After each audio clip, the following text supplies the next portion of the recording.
오늘 함께 나누실 말씀은 요한복음 6장 64절부터 71절까지입니다.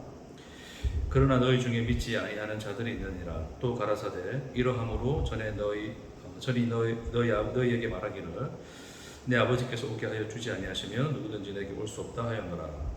이러므로 제자 중에 많이 물러가고 다시 그와 함께 다니지 아니하더라. 예수께서 12 제자에게 이르시되 너희도 가려느냐. 시몬 베드로가 대답하되 주여 영생의 말씀이 계심에 우리가 네게로 가오리이까. 우리가 주는 하나님의 거룩하신 자신 줄 믿고 알았사옵나이다. 예수께서 대답하시되 내가 너희 12를 택하지 아니하였느냐. 그러나 너희 중에 한 사람은 마귀니라. 이 말씀은 가룟 시몬의 아들 유다를 가리키심이라. 저는 12 중에 하나로 예수를 팔자라. 아멘. 결국 이제 예수님의 말씀 앞에서 수많은 제자들이 예수를 따랐던 무리들이 이제 떠나게 되었습니다. 그래서 예수님이 이제 남아있는 12 제자에게 너희도 가려느냐라고 물으셨고, 베드로가 대답합니다. 주여 영생의 말씀이 계심에 우리가 네게로 가오리까.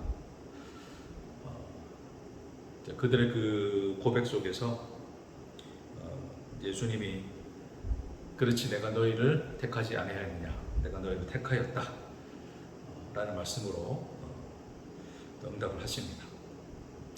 그렇지만 또 이제 한 말씀에 언지를 남기시죠. 그러나 너희 중에 한 사람은 마귀니라. 가룟 유다를 가르쳐서 예수를 가룟 유다를 가리켜서 예수님이 그 한 말씀에 언지를 남기십니다. 이후에도 이제 예수님의 팔자에 대한, 결국 예수님이 마지막 선만찬할 때도 결국 예수님의 팔자에 대한 말씀을 언급하시고, 결국 가룟 유다가 이제 그 자리를 떠나서 예수님을 팔게 되는 그 일이 이 십자가의 여정 속에서 일어나는 것을 볼 수가 있습니다. 그래서 오늘 본문의 말씀은 또 여러 가지로 우리가 또 많은 부분을 살필 수 있으나, 오늘 특별히 또 이 가룟 유다와 또 예수에 대한 말씀을 여러분과 좀 나누고자 합니다. 결국 이제 가룟 유다는 예수를 팔게 되고 그 일을 후회하여서 팔았던 돈 30을 성전에 던져놓고 결국 자살을 하게 되는 것으로 마무리되었습니다. 굉장히 비극적인 일이죠. 그런데 이 제자를 택하심에 있어서 예수님은 모르고 택하신 것이 아니라 밤을 지새워 하나님께 기도하신 후에 택하셨던 그 12 속에 있었다라고 하는 것이죠. 우리가 단편적으로 그냥 이 이야기들을 살피면서 많은 이제 우리 신앙인이라고 하는 사람들이, 예수를 믿는 사람들이 다 가룟 유다와 같이 않기를 바라고, 가룟 유다와 같이 예수를 배반하지 않기를 바라는, 그래서 저주받은 그 가룟 유다와 같은 결말을 피하고 싶은, 이제 결코 나는 아니고 싶은. 아이러니하게도 참 제자들이 묻죠. 그 성만찬 때 여기서 나를 팔자가, 오늘 밤 나를 팔자가 있다 그러니까 요한부터 시작해서 주여 저는 아니지요 라고 하는 그런 이 물음으로 예수께 응답하는 걸 봅니다. 그게 우리 인간의 대다수의 고백이죠. 예수를 파는 그 끔찍한 일은 나는 안 할 것이다 라는, 결국 나는 이제 그런 그 비극과 저주를 받지 않을 것이라고 하는 그런 두려움 속에 있는 거죠. 그래서 예수를, 심지어 이제 가룟 유다도 그를 이야기합니다. 주여 저도 아니지요 라고 대답을 하죠. 그때 예수님이 이제 떡을 이제 떼어서 그에게 주시면서 네가 말하였다 라고 이제 대답을 하시는 그 장면을 우리 뒤에서 볼 수 있습니다. 또 수많은 예정론자들은 또 이 본문을 보면서 이미 하나님이 예수의 십자가의 역사를 위해서 예수를 팔 자를 계획하셨고, 그것을 이제 가룟 유다가 그 일을 하도록 선택하셔서 결국 이제 가룟 유다는 그 일을 할 수밖에 없게 되었다라는 것으로 또 이야기를 하죠. 또 그런 점에서 많은 사람들은 나는 그런 하나님의 쓰임에는 택함을 입고 싶지 않다, 그런 저주를 받고 싶지 않다는 그런 두려움이 또 인간들에게 있는 것이죠. 그래서 주님 저는 아니지요 라고 하는 것이 모든 인간의 마음속에 있지 않을까. 네. 왜냐하면 누구도 하나님을 배반하거나 떠나거나 결국 저주받아서 지옥 가고 싶지 않기 때문에 인간들은 누구나 주님 저는 아니지요 라고 하는 또 그렇게 아니기 위해서 열심히 또 발버둥을 치는 그 인간들의 모습들을 보게 됩니다. 이런 그 운명적인 것 같은 이 사건, 그러니까 가룟 유다는 뭔 짓을 해도 이미 예수를 팔 것으로 택함을 입었기 때문에 그렇게 예정되었기 때문에 그렇게 해야 될 수밖에 없는 그런 운명론적인 그런 관점에서 보면 그쵸, 그 어떤 회개라고 하는 것도 그 이제 회개하라는 그 말씀도 이 예정과 관련해서는 사실은 굉장히 많은 모순점을 가지게 되죠. 누군가는 이제 또 저도 그런 부분에 없지 않아 동의를 하지만 예수님이 이제 팔자가 있다라고 하는 이 언급을 여러 번 하셨던 것은 가룟 유다 안에 자라고 있었던 예수를 팔려는 그 마음을 예수께서 들추어내어서 그로 하여금 회개의 기회를 주셨다라고 또 그렇게 이해를 하는 학자들도 있습니다. 물론 저도 이제 그런 부분에 어느 정도 동의를 합니다. 물론 주님의 마음은 그를 돌이키기를 원하셨겠죠. 그런데 또 예정론의 관점에서 보면 어차피 이 사람은 뭔 짓을 해도 예수를 팔아야 되기 때문에 그런 어떤 회개의 언급이 예수께서 그를 돌이키시기 위해서 끊임없이 그런 어떤 그 회개의 기회를 주셨다는 것이 사실은 이제 말이 안 되는 것이죠. 모순을 가지는 거죠. 어차피 안 될 사람에게 회개를 기회를 주셨다는 것은 농락하는 거죠. 그것은 어떤 그 하나님이 마치 인간을 농락하는 분이신 것처럼 또 그렇게 보일 수 있다고 하는 것입니다. 근데 이제 본문 그대로 또 여기서 말하는 어떤 그 내용을 단편적으로 인간들의 편에서 이해하기 쉽게 이 본문을 받아들이면 예정론으로 받아들이는 게 가장 쉽습니다. 왜요? 정해진 거니까 너는 팔면 되고 네 할 일을 하면 되고 그러다 나중에 자살해서 죽으면 되고 너는 저주받아 어차피 지옥 가게 될 거니까 어차피 그래 네 선택받은 건 뭐 불행해도 어쩔 수 없다. 그래서 이제 예수님 말씀까지 그렇게 끌어들이죠. 저는 저 사람은 나지 아니었으면 좋았을 것이다 라고 하는 이 표현 속에서 어떤 그렇게 택함 받아서 예정되었던 인생을 저주하신 그 예수의 모습처럼 비치게 또 이해가 된다는 거죠. 저는 예정론이라고 하는 그 인간의 성경적 해석이 그 해석의 관점이 말 그대로 또한 인간이 만들어낸 어떤 하나의 해석의 도구라고 저는 생각합니다.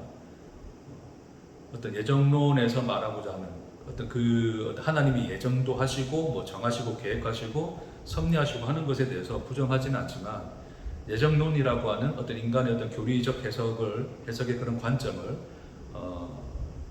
가지고 성경을 보는 것은 결국 인간 스스로가 한계죠. 어쩌면 굉장히 단순하고 쉽게 받아들일 수 있는 게 사실은 예정론이니까. 왜냐하면 신은 모든 걸 다 알고 다 할 수 있으니까 다 계획하고 다 예정해놨다. 그래 보면 사실은 성경 뭐 해석하고 볼 필요도 없습니다. 뭐 의미도 없죠. 그냥 하나님 뭐 어떻게 계획했고 어떻게 했다. 그냥 그것으로 끝이니까. 그러니까 그렇게 사실은 고민 없이 쉽게 받아들일 수 있는 믿음의 방편이 바로 예정론입니다. 그래서 예정론은 인간 편에서 만들어낸 또 하나의 도구일 뿐이다 라고 저는 생각을 합니다. 하나님이 예정은 하시지만 인간이 이해하는 그런 예정과는 전혀 관계가 없습니다. 그래서 그 유다복음서라고 하는 우리 보통 외경이라고 그러죠. 이 가룟 유다와 관련된 그 유다복음서에 보면 또 이 유다의 인생을 예정론적이나 한편으로는 또 좀 이렇게 인간적으로 또 그 유다가 불쌍하니까 또 그렇게 해석하는 부분도 있어요. 유다복음서에 보면. 그러니까 결국 예수님의 십자가라고 하는 것이 유다의 배신이 없었으면 안 됐으니까 하나님 그렇게 계획하신 거니까 결국 유다는 부정적인 관점이지만 순종을 했다는 거죠. 왜냐하면 하나님의 계획과 뜻에 따랐으니까. 그렇게 유다복음서에 기록되어 있기도 합니다. 그러니까 그런 어떤 이 예정론적인 관점을 그렇게 예정론의 관점으로 굉장히 저주받은 인물로 유다를 해석하기에는 또 껄끄러우니까 너무 껄끄러우니까 거기에 좀 은혜를 덧입혀서 이제 그것을 이제 이해하기 위해서 그는 예수를 팔 것으로 예정되어 자지만, 그러니까 굉장히 어떤 부정적인 의미에서 예정이 된 자지만, 하지만 한편으로는 그 십자가의 역사가 이루어지기 위해서는 가룟 유다가 있었어야 된다. 그러니까 가룟 유다는 예수를 팔았어야 된다라는 것이 예정되어 있었기 때문에 그 일을 전적으로 해낸 가룟 유다는 또 하나님의 뜻에, 계획에 맞게 순종하였던, 부정적이나 그러나 결국은 순종이었던 이제 그런 것으로 또 유다를 이해하고자 하기도 합니다. 그렇죠. 참 그래서 이 가룟 유다, 예수를 십자가에 팔아넘긴 이 가룟 유다의 행위는 사실은 뭐 쉽게 다룰 이야기는 아닙니다. 제가 오늘 뭐 짧은 시간에 이렇게 나온다고 해서 이 모든 역사를 다 이해할 수는 없고 다 말할 수도 없습니다. 그러나 한편으로 그냥 제가 또 깨닫게 되고 또 제 나름대로 이해하게 된 바에 대해서 여러분과 나누고자 하는 것입니다.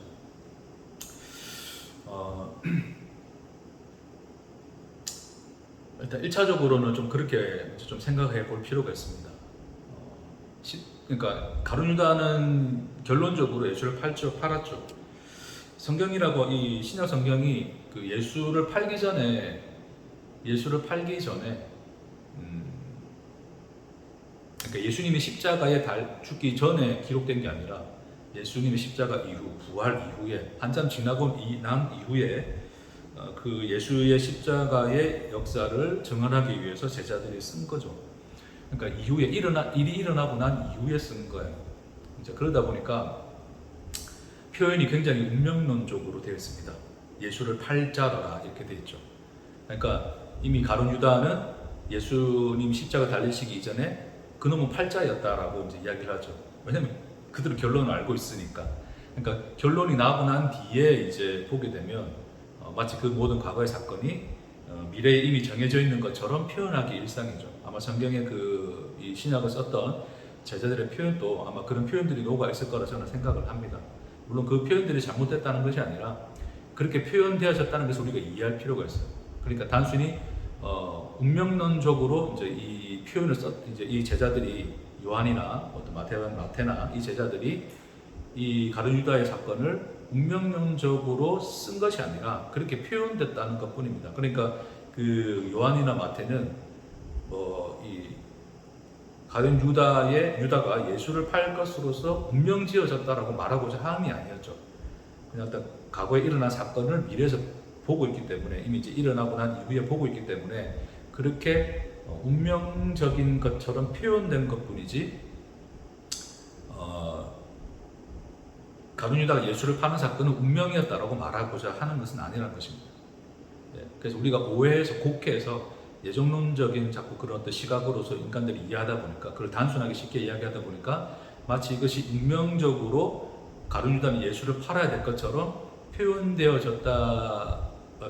팔아야 될 것처럼 표현됐다고 생각하는 것뿐이지, 그런 식으로 제자들이 운명론적인 관점, 어차피 무슨 짓을 해도 가룟 유다는 예수를 팔 놈이었다라고 말하고자 하는 것은 아니었다라고 하는 것입니다. 그 관점을 좀 이해하실 필요가 있어요. 왜냐하면 우리가 이렇게 이야기할 수 있죠. 그러니까 예수님이 십자가를 지는데 왜 꼭 가룟 유다가 필요했느냐? 이제 그것이 질문입니다. 그러니까 예수님의 십자가가 가룟 유다가 예수를 배반 안 했으면 예수님 십자가를 안 질 것인가에 대한 질문인 거죠. 여러분 어떻습니까? 그러니까 만일에 예수님 십자가에 달려 죽기 위해서 예수님을 팔 놈이 꼭 한 놈 필요했는데, 그러니까 예수님을 파는 놈이 없으면 십자가도 없다 이래 돼버리면 반드시 누군가 팔아야 되는 거죠. 가룟 유다가 아니었다 하더라도 로마 군인이 몰래 뒤쫓아가가지고 예수가 저기 있다, 저놈이 예수다 해가지고 꼰질러가지고 팔 수도 있는 문제죠. 그러니까 그런 예수님을 파는 과정이 있어야 십자가가 있어야지만 십자가가 있는 것이냐 라는 질문 앞에 우리가 대답해 본다면 결코 그럴 수 없습니다.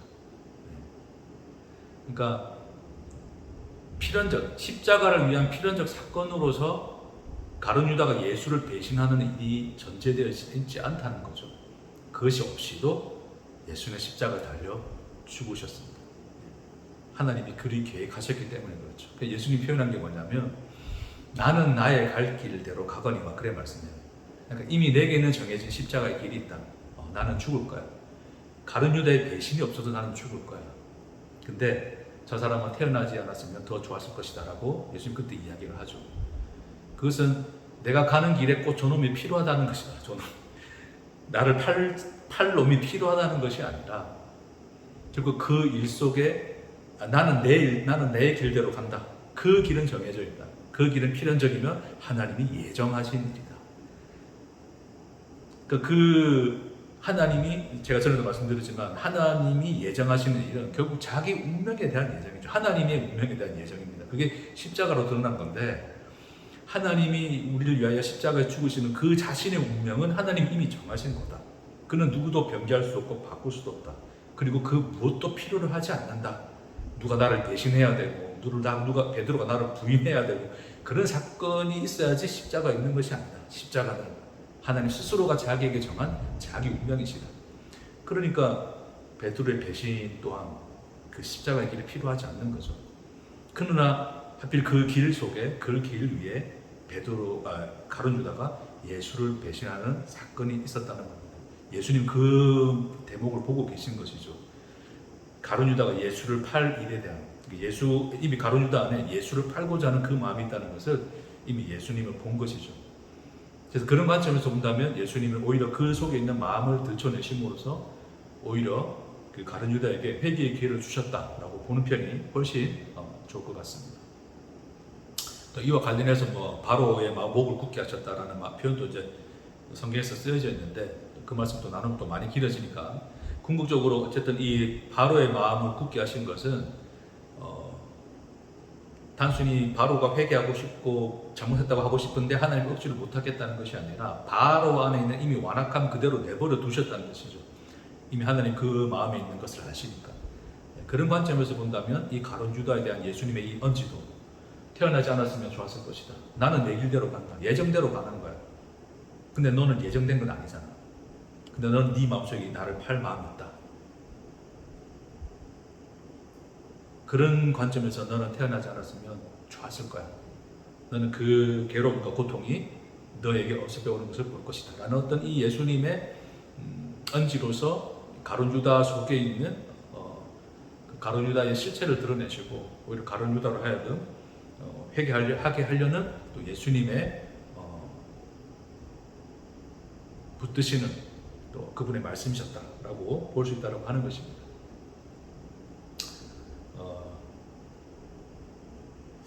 또 한 가지 또 우리가 생각해 볼 수 있는 것은 가룟 유다가 그러면 또 왜 예수님을 팔았는가에 대한 이야기죠. 그거에 대한 이야기도 여러 가지 많은 의견이 분분합니다. 일단 가룟 유다는 열심당원이었고 이 세상의 유토피아를 꿈꾸는 예수를 통해서 어떤 자기가 원하는 바 어떤 그 천국이 이루어지기를 원하는 마음에 예수를 따랐는데 예수가 그런 어떤 이 길로 가지 않자 그런 어떤 배신감과 어떤 자괴감에 빠져들어서 예수를 따랐던 자신에 대한 자괴감에 빠져들어서 결국 예수를 이제 팔아넘기는 행위를 했다라는 어떤 이 해석을 하는 사람들도 있고 또 성경에 또 기록된 대로 그는 이제 돈을 좋아했던 사람이죠. 돈깨를 맡아서 결국 이제 예수를 팔아넘겨서 또 그 돈을 갈취하려고 하는 그런 도둑놈이었다. 결국 궁극적으로 가룟 유다는 예수 자신에게는 관심이 없고 돈에 관심이 있었던 놈이다라는 것으로 또 해석을 할 수 있을 것입니다. 물론 다 그런 해석들이 다 유효하다 생각합니다. 물론 또 결정적인 건 아니지만 그런 어떤 이 마음들이 어쨌든 유다 속에서는 여전히 있었을 것이다 라는 걸 알 수가 있죠. 그래서 이제 그런 부분들을 좀 복합적으로 살펴봤을 때 이제 물론 이것도 저의 추론입니다. 진리가 아니니까 여러분 저는 진리라고 주장한 적은 없기 때문에 욕을 하셔도 어쩔 수 없습니다. 어찌됐건 제 개인적인 어떤 사견이죠. 제 생각인데 그 성경 뒤에 보면 이제 결국 이 가룟 유다가 예수님을 판 것을 후회하고 자살을 해요. 자살을 하는데 뭐 거기에 이제 또 뭐 피바스 사게 돼서 뭐 아겔다마 또 말씀이 이루어졌다 그런 표현도 있지만 뭐 그런 표현을 일단 차치하고서라도 일단은 그 가룟 유다는 후회를 했다는 거죠. 예수를 판 것에 대해서. 그러니까 단순히 돈만이 목적이었다면 이미 돈은 자기는 받았으니까 후회할 일은 없겠죠. 근데 후회했다는 그 대목에서 그런 후회감 때문에 자살까지 자기의 목숨까지 버렸다는 자살했다는 그런 의미에서 보건데 아마 이제 유다는 예수를에 대한 어떤 시험을 해보고 싶었던 것이 아닌가 저는 그래 개인적으로 생각을 합니다. 그러니까 돈에도 욕심이 있을 수 있었겠죠. 돈이 그래 많지는 않은 건데 그 30이. 근데 그 이제 어쨌든 성경에서 이제 표현하는 그 돈깨를 맡은 자로서 돈에 욕심이 있었던 사람이라고 표현되는 걸 보면 물론 돈에도 욕심이 있었겠지만 한편으로는 또 그런 은근한 기대도 있었겠죠. 이제 예수를 위협에 빠뜨리면 예수는 이제 그것을 어떤 자신의 능력을 통해서 그 위력을 헤쳐나올 것이고 아마 로마 정부와 맞붙게 함으로써 진짜 제 사견입니다, 여러분. 로마 정부와 제가 소설 쓰는 거예요. 이해하시기 바랍니다. 로마 정부와 어떤 그 전까지는 로마 정부와 어떤 그 심각한 갈등이 없었거든요. 근데 이제는 로마 정부와 심각한 갈등이 엮여야 되는 거죠. 왜냐하면 이제 로마 군인이 와서 예수를 감옥에 가둘 거니까. 어떤 그런 어떤 직접적인 어떤 그 마찰을 통해서 아마 유다가 꿈꾸고 있었던 그래서 유다 정부를 예수가 가진 능력으로 어떻게 해보는 그러니까 이제 능력을 행해서 로마 정부에 대항하여서 궁극적으로 예수를 통해서 유다가 꿈꾸는 하나님의 나라가 이 위협의 사건, 예수를 위험에 빠뜨리는 사건을 통해서 있을 수 있을 것이라는. 그래서 뭔가 이제 자기가 꿈꾸는 그 나라가 빨리 오기를 당겨져 오기를 어떤 바라는 마음에서 그걸 하지 않았을까라는 생각을 좀 해봅니다. 네, 진짜 제 생각입니다. 그렇기 때문에 예수를 위험에 빠뜨려도 그러니까 자기가 예수를 팔아도 그 와중에 돈도 챙기고 뭐 떡도 먹고 뭐죠? 그런 거 있잖아요. 일석이조 같은 어떤 그런 돈도 챙기지만 한편으로 어떤 그 예수와 로마 정부의 갈등을 부추겨서 결국 로마 정부가 무너지고 자기가 꿈꾸는 하나님의 나라, 이스라엘 유대인들이 꿈꾸는 그 하나님의 나라가 예수를 통해 도래할 것을 기대하였죠. 기대했기 때문에 예수가 그러니까 허무하게 십자가에 죽을 거라는 생각을 하지 못하고 예수를 팔아넘긴 거죠. 내가 선생님 팔아넘겨도 선생님 알아서 잘 하실 수 있죠? 어떤 이런 마음이지 않았을까 생각이 좀 듭니다. 왜냐하면 유다가 후회한 부분이 그거거든요. 자기 생각대로 되지 않습니다. 예수가 팔려 넘어가고 난 뒤에 완전히 예수는 더 이상 아무런 능력과 힘도 바라지 못하는 완벽한 인간, 그 연약한 인간, 말 그대로 그 인간 자체, 한없이 초라하고 힘없는 하나의 청년으로 밖에는 나타나지 않죠. 끌려가는 대로 끌려가시고 채찍을 맞으시고 결국 정죄를 당합니다. 그래서 그 사도행전에 보면 예수가 정죄당함을 보고 그가 정죄당함을 보고 그가 후회하여서 스스로 목을 맸다라고 표현되어 있습니다. 그러니까 자기가 생각했던 대로 안 된 거죠. 자기가 팔아넘긴 것 때문에 예수가 로마 정부에게 정죄를 당하고 빌라도에게 정죄를 당하고 십자가에 죽게 되는 현장까지 보게 된 것입니다. 그러니까 그 속에서 치밀어 오르는 자기에 대한 분노, 실수에 대한 후회, 가는 어떤 이 죄책감들이 그를 자살로 몰고 가지 않았을까라는 아주 인간적인 해석을 해봅니다. 아마 좀 제 생각은 그렇습니다. 그렇게 이해를 할 때 좀 더 그 사도행전에서 가룟 유다가 자살을 하게 된 그 이유와 좀 흐름이 이어지지 않는가라는 생각을 해보게 됩니다. 이것이 이제 제가 이 가룟 유다 사건을 추론하는 이제 저희 추론입니다. 하지만 단순히 그런 어떤 추론을 넘어서서 궁극적으로 결국 성경은 우리에게 이 역사적인 성경의 기록들을 통해서 이 역사적인 사건은 일어난 이 사건이 우리에게 무엇을 의미하는가? 굳이 예수님의 십자가의 길에 서서 가룟 유다의 배신은 필요 없었지만 그럼에도 이 가룟 유다의 사건을 배반하는 이 사건, 그 가룟 유다의 죽음까지 이렇게 세세하게 기록하여서 우리에게 전해지는 결국 성경이 그것을 통해서 하나님이 우리에게 주고자 하는 의미는 무엇인가에 대한 말씀을 나누고자 하는 것입니다. 궁극적으로 가룟 유다는 우리라는 것을 말씀하고 있는 것이죠. 누구나 피하고 싶었던 일이죠, 역사. 그러니까 제자들이 예수님 나를 팔자가 있다라고 했을 때 제자들이 다 그 속에서 예수께 되물었던, 주님 저는 아니지요라고 했던.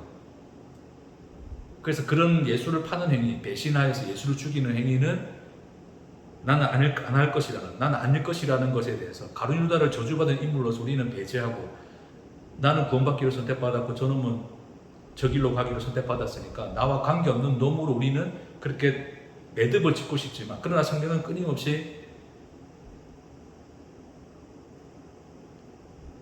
우리에게 그것을 들춰내어 나타내시고,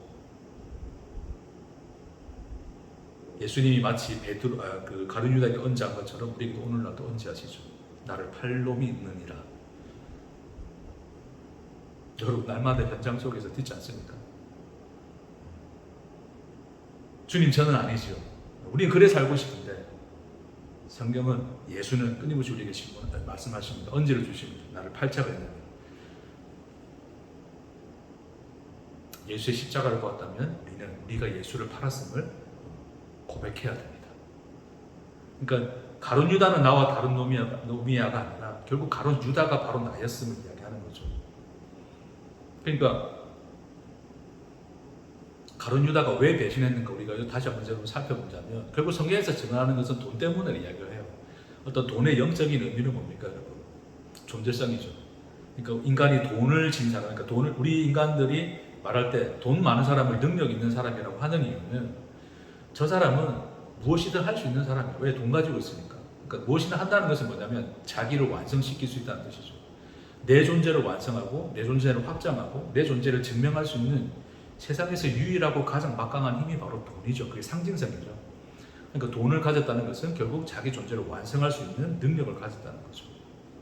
그러니까 유다가 그런 어떤 돈을 쫓는 이 행위는 결국 자기 존재성을 추구한 거죠. 예수를 통해서 자기가 꿈꾸는 하나님의 나라, 자기의 완성, 그런 것들을 세워보고자 했던 것이 이 유다이기 때문에 돈을 사랑했다라는 어떤 이 표현 속에서 결국 스스로 존재가 되고자 하는 인간 존재의 현실, 그 죄인들의 현실을 유다는 적나라하게 우리에게 들춰내서 나타내고 있는 거죠. 예수를 쫓는 이유가 뭡니까? 결국 이 본문의 맥락 속에서 그 수많은 무리가 예수를 쫓았던 이유가 뭐예요? 표적을 본 까닭이 아니라 표적 보고 예수가 누군가, 하나님이 누군가에 대한 그 계시를 통해서 온 것이 아니라 결국 먹고 배불렀기 때문에 내 존재를 완성하기 위해서 예수를 쫓는 그 무리와 오늘 예수를 팔기 위해서 예수를 지금 여전히 숨어서 쫓고 있는 이 가룟 유다와 다를 바가 없다는 거죠.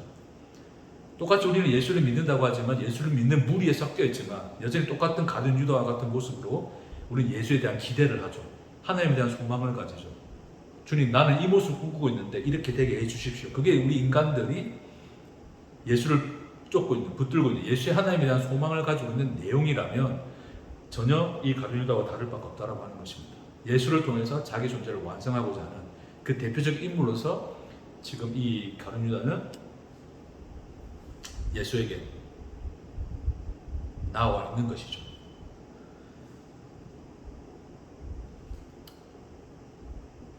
그래서 그래서 이 가룟 유다가 그런 어떤 자기 목적을 꿈꾸기 위하여 자기 존재를 완성하기 위해서 결국 궁극적으로 예수를 팔아버리는 행위가 됐는데, 뭐 우리라고 다를 게 있습니까 여러분? 배신이라는 게 여러분 딴 게 아니죠. 배신의 속성은 뭐냐면 나 살자는 거다. 너 죽고 그러니까 나 살자는 게 사실은 배신의 가장 궁극적인 모토죠. 그러니까 내가 살기 위해서 저놈이 죽어야 된다면 저놈 죽게 내버려 두는 게 배신이잖아요. 그러니까 배신의 그 가장 중심에 있는 가장 궁극적인 목적은 나는 존재한다예요. 나 있음, 나 존재해, 나 살아있어. 그러니까 난 살아야 돼. 나는 영원해야 되고 영생을 얻어야 되고 영원한 존재가 돼야 돼라는 것이 배신의 궁극적인 모토예요. 근간이죠.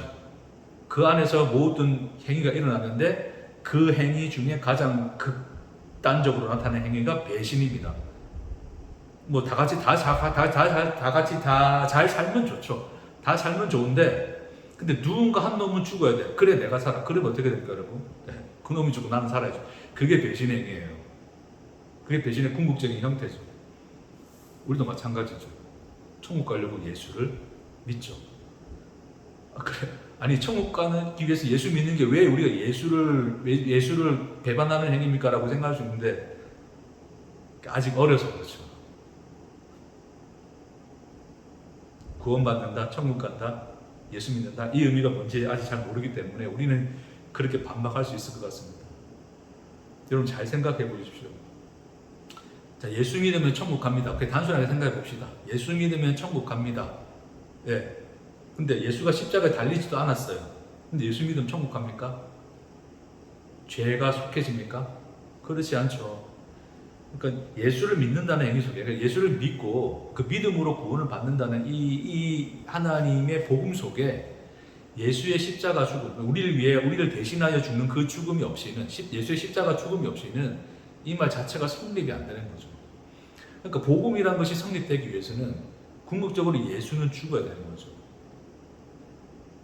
복음이 그거예요. 너 살리려고 내 아들 죽였다. 그게 복음이거든요. 하나님 편에서. 너 살리려고 내 아들 예수 죽였어. 너 그 예수 믿으면 내가 너 구원해 줄게. 그게 하나님이 우리에게 주신 복음이죠.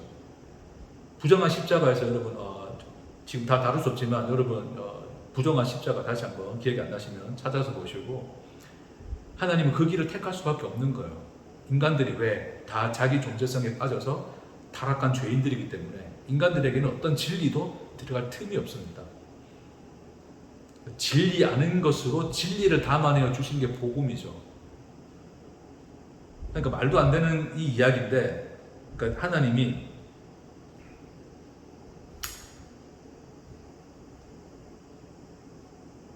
가장 쉽게 우리에게 구원을 주셨어요.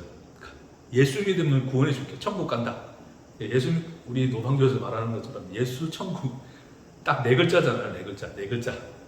그 네 글자로 구원을 이루신단 말입니다. 그러니까 그게 캐리금하고 그게 전도고 그게 복음이거든요. 인간들에게는 그거밖에 안 통하니까 그렇게 하시는 거죠. 그러나 거기는 처절한 현실이 있죠. 예수 믿고 천국 간다는 게 무엇인가? 하나님이 자기 아들을 보내어 죽이셔야 된다. 하나님 자기가 죽는 죽음이시다. 그러니까 하나님이 죽고 우리를 살리시는 그게 이 캐리그만. 예수 믿으면 천국 간다는 거죠. 우리는 단순히 천국 가는 게 좋으니까 나 예수 믿을래가 되는데 그것의 참혹한 현실이 뭐냐면 예수를 죽여야 되는 거예요. 그러니까 내가 예수를 믿는 행위 자체가 예수를 죽이는 행위예요. 그러니까 내가 하나님 저 천국 가고 싶어요. 나 안 죽고 천국 가고 싶어요. 라고 하는 이 우리의 소망이 예수 죽음 없이는 가능하지 않기 때문에 나 천국 가고 싶어요. 라고 하는 이 마음으로 우리가 이 마음이 있는 이상 나 살고 싶어요 하는 이 마음이 있는 이상 예수는 죽어야 되는 거예요. 그러니까 궁극적으로 내가 살려면 예수를 죽여야 되는 현실이 우리의 현실인 거죠. 우리는 예수를 믿음으로 배신했습니다. 믿음이 예수를 배신하는 행위입니다. 왜? 나 살자고 예수를 죽게 하는 거니까. 그 길 말고는 인간을 살릴 길이 없으므로 하나님이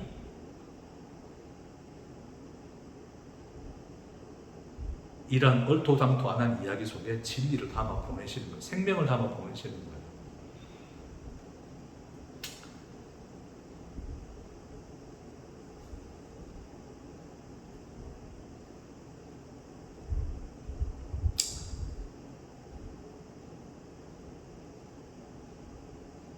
그러니까 참 대놓고 이야기해보면 해보면 되죠. 예수 살리고 지옥 갈 겁니까 여러분? 자, 예수 십자가 취소합시다. 하나님 안 죽은 걸로 합시다. 하나님 아직 안 오셨다면 안 오시는 걸로 합시다. 우리가 그냥 죽을게. 우리가 지옥에 가서 천년만년 영원히 고통받고 살게요 라고 말할 인간이 있습니까? 그게 어떤 마음에서든 여러분 살고 싶잖아요. 지옥 안 가고 천국 가고 싶잖아요. 물론 그 천국이 어떤 천국이든 어쨌든 나는 영원히 하나님이란 분을 믿고 영원히 존재하고 싶잖아요. 여러분의 그 소망을 들어주기 위해서는 예수는 죽어야 합니다. 자, 이걸 알고 있다 칩시다, 여러분. 아, 내가 예수 믿고 천국 가는 이 복음, 내가 예수 믿으면 천국 가는데 내가 천국 가기 위해서 예수 믿어야 되는데 그러려면 예수가 죽어야 돼. 이 현실을 안다 칩시다. 자, 그럼 여러분, 예수님 지금 내 앞에 있어요. 내가 천국 가려면 이 예수가 죽어야 되는데, 아, 예수님, 나 천국 보내기 위해서 죽지 마세요. 예수님 죽지 마시고 내가 그냥 지옥 갈게요 라고 말할 인간이 있습니까? 다 배신해야지. 예수님 죄송한데 좀 죽어주시겠습니까? 정말 죄송한데 좀 죽어주십시오. 저 천국 가고 싶습니다. 지옥 절대 안 가고 싶습니다. 주여, 그 팔자가 저입니까? 우리는 그런 고백이죠, 예수 앞에.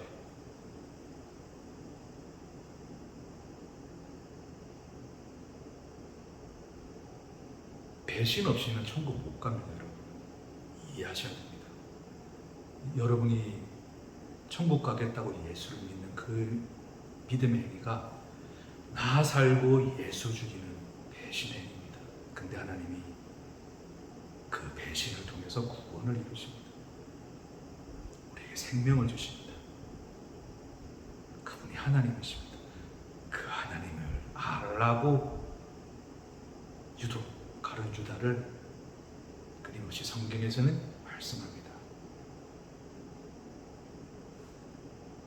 유다의 배신이 있어야지만이 십자가가 있는 것이 아닙니다. 그러나 예수의 십자가는 배신까지도 끌어가십니다. 그게 오늘 본문이 우리에게 하고자 하는 말씀입니다. 유다의 배신 위에 십자가가 서는 것이 아니라 십자가 안에 하나님이 인류의 모든 배신을 두셨습니다. 품어내셨습니다. 그걸 십자가라고 그랬습니다. 그래서 유다가 내가 입맞추는 저분이 그 예수다라고 했을 때 예수는 그 배신의 입맞춤을 하러 온 유다를 기꺼이 안으시고 그 배신의 입맞춤을 하십니다. 십자가로 그 배신을 안으로 끌어들이십니다. 하나님의 구원 안에 그 배신이 끌려 들어갔습니다. 여러분, 그게 우리가 받은 바 구원입니다. 어찌 나는 아니지요, 나는 저 가룟 유다 같이 아니하지요 라고 우리가 그렇게 당당히 말할 수 있겠습니까? 저놈은 결국 자살해서 저주받아 자살해서 지옥 갔다, 택감 못 받아서 지옥 갈 놈이었다, 함부로 그리 말하지 못합니다.